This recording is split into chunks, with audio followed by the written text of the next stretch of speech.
right, had to warm up a little bit. A little cold out there. It says temperature outside is 22 degrees. So yeah, it's pretty cool. Anyway, yeah, man, I'm really digging these gloves. I mean, they're really nice. Yeah.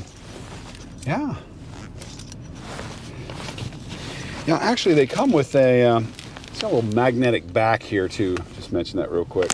Really holds the glove back and the thumb back very well. I really like that. Yeah, they actually come with a couple of heat pads that you can kind of throw in. You can kind of unzip here and just throw them in there and add some extra warmth. I really don't think I need them this morning, but yeah, I'll probably just throw them in there and see what they do. You just tear these open.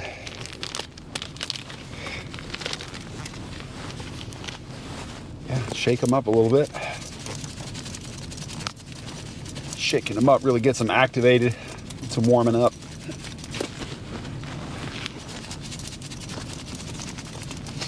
I'm just kind of waiting on that light. It's coming in. And yeah, I think another cool thing about these gloves are just easily accessible, and it's easy to get your finger and your hands in and out. Super nice. And comes with a nice strap here that you can kind of slip your hand into in your wrist. And then if you have to take your gloves off when you're out shooting, you don't have to worry about, dropping them, losing them in the water. You can just kind of, yeah, hands free. And you got full use of everything. So, pretty nice. Well, all right. I think I will, it's a little warm hue on that horizon. Probably head out and see what I could do with that. Well, there's really no wind, but there's a little ripple on the water. Kind of, yeah, messing up my reflections. I really want that water just really still. So it could be wind, or it just could be some movement from one of the boats. I've tried these feet for some time now, and they're great in a number of applications. But I frequently get this. I think I'm going to get rid of those and either put spiked feet or just kind of the regular feet on the tripod and eliminate those. I like them, but I think overall, I'm kind of tired of them, so they're going by. Bye-bye. Really got two compositions I'm really interested in. One facing this way with the marina. A lot of boats. I like the alignment of the boats. I like the reflections. And I like the buoy that's out there. And the other one is this direction. I really like the rock formations in the foreground. They're really nice. Might try to capture both. We'll see.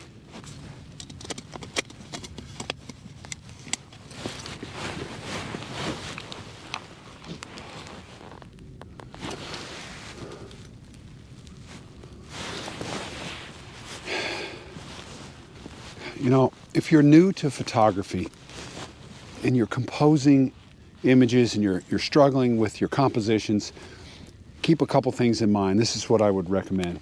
One, consider different aspect ratios. So, are you going to go with the 3:2 or 5:4, maybe a square image? Nothing should be off the table, and see how your composition kind of falls in line with those aspect ratios. And two, move. Even though you may have a zoom lens, move back, forth, change your focal length and experiment. And kind of think about the composition, the rule of thirds, and how you want things to fall out in your image. So I think it's very important to just move around the scene. And keep your tripod out of the way too. Tripod can be a distraction. You should only use your tripod after you've gotten your composition lined up.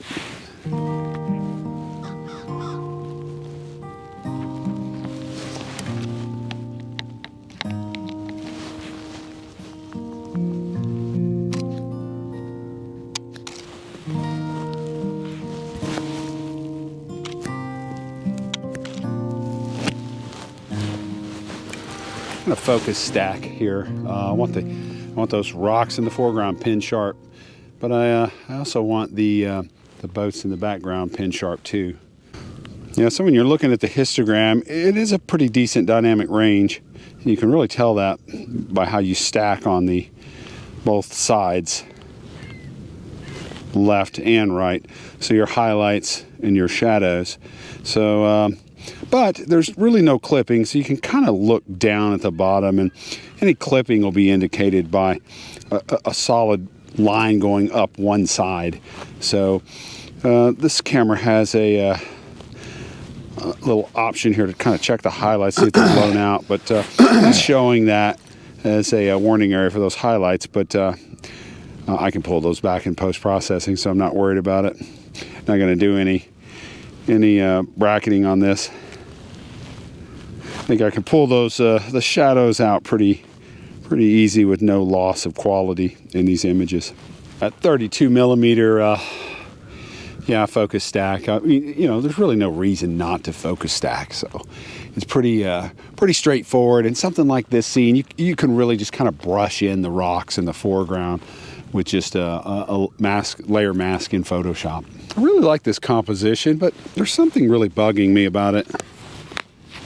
I think it's there's kind of some dead space right here. I don't know, it just kind of bothers me. I think even though I'm shooting this at a 5:4 aspect ratio, I might go square on that, and I've left myself some room to kind of, you know, crop in there if necessary to eliminate any potential dead space.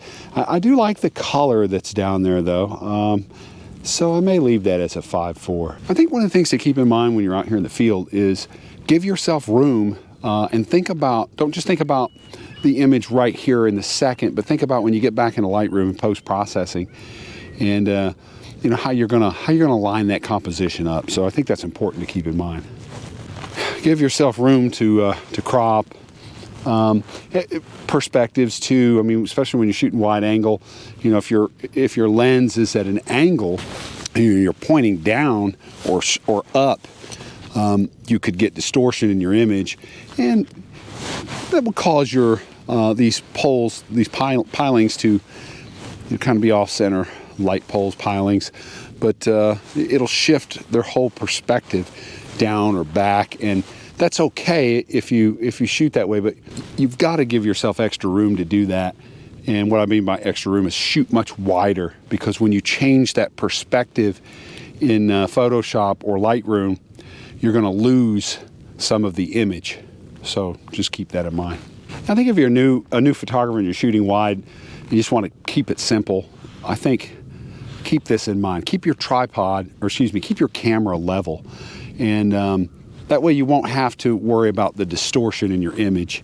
So keeping your tripod level, give yourself a little extra room for cropping in the image, and line your composition up with your camera kind of level to, you know, bring it down or bring it up as necessary. So to get the image that you want, and so you don't have a lot of distortion loss. But or you can go out and buy a tilt shift lens, and yeah, pretty expensive. Something to keep in mind with your histogram is right here at the edges, you can see the pixels starting to stack up.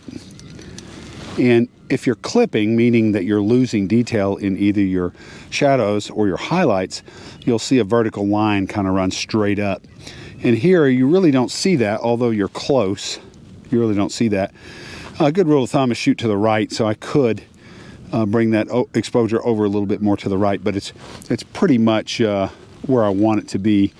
This way I can recapture shadows and I don't blow out any highlights. If you're a new photographer and you don't understand a histogram, I would definitely encourage you to kind of look up a histogram and kind of understand what you're looking at, and that, I think, will help you get proper exposures on your image without having to just kind of worry, and you get back in post-processing, you're so disappointed because you had a great composition, you had great light, but you blew out your highlights, or you've tried to recapture your shadows and you've lost so much detail that, you know, there's a lot of noise in your image, and it just doesn't look good. So yeah, being aware of the histogram, understanding dynamic range, super important. I really captured one composition, but I'm really kind of liking, let me show you this area. This area right here is really nice. So I think I'm gonna capture an image and just see what I can do with that. You know, if you're a new photographer too, something else I would consider is don't just take your camera out, whether it's an iPhone or a DSLR or an SLR, whatever it is, film, it doesn't matter. Don't just come out and just get focused on a horizontal image. Check out other perspectives. Get that camera up. Look at landscape, great. Look at portrait orientations. So, you know, I'm not a big fan of diagonal horizons and I really like the natural look, and it's really what I'm trying to capture. So, you know, just an idea.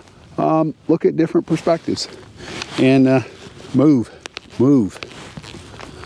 Well, I spent the rest of the morning trying to capture the other image that I had in mind, but the light was fading quickly, and you know, I really didn't capture it didn't capture it the way I wanted to. I think the image really needed a better sky, so definitely come back to this area and try to capture that later.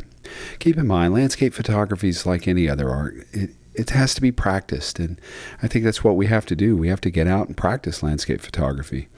And only then are you really going to be truly happy with your work. And I think that's what's most important. I do think it's important to be critical of your work, but not to the point where you don't enjoy yourself. So don't forget the whole reason why you're out there. Enjoy the moment. So I ended up with one image I was really happy with, and it wasn't a fiery red sky. It was a simple blue sky with a warm glow on the horizon. But I think the reflections and the rocks in the foreground really made this image work. And overall, I was really happy with it. Well, I'm going to go ahead and end the video. But if you like the video, make sure you hit the like button. Consider subscribing. And leave me a comment. Let me know what your thoughts are. And as always, if I don't see you down the road, maybe I'll see you on the trail.